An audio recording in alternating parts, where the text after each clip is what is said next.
आणि यंदाच्या खरीप हंगामावर पावसाच्या अनियमिततेचं सावट आहे। जून महिन्याच्या अखेरीस आणि जुलैच्या सुरुवातीला काही पाऊस झाला, त्यामुळे शेतकऱ्यांनी खरीप पिकांची पेरणी केली खरी, मात्र पेरणीनंतर अपेक्षित प्रमाणात पाऊस झाला नाहीये। त्यामुळे अनेक भागातल्या जमिनीमध्ये ओलावा कमी झालाय।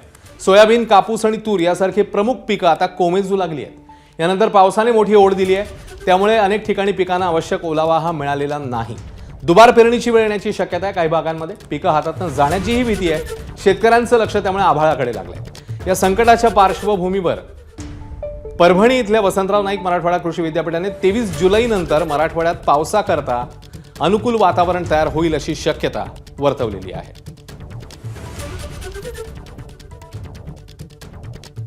आता सध्याच्या परिस्थितीत असं आहे की ह्या आठवड्यामध्ये जसं शुक्रवारी आपण सांगितलं होतं की हा चालू आठवडा आहे, त्याच्या आठवड्यामध्ये फार मोठ्या प्रमाणात पाऊस नाही आहे, पण तुरळक ठिकाणी पावसाची शक्यता आहे, हलक्या पावसाची।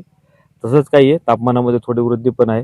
म्हणजे आता आपण पाहतोय की आता तापमान जवळपास वरच्या बाजूलाच आहे सामान्यपेक्षा, सरासरीपेक्षा। आणि आता केव्हापर्यंत पाऊस मराठवाड्यामध्ये शक्य आहे? अपेक्षित असंच आहे की आता येणाऱ्या साधारणतः 20-22चा जो आठवडा आहे, पुढचा आठवडा, याच्यानंतरचा पण 22-23 तारखेपर्यंत फार मोठ्या प्रमाणात पावसाची शक्यता काही दिसत नाही। एबीपी माझा, उघडा डोळे बघा नीट।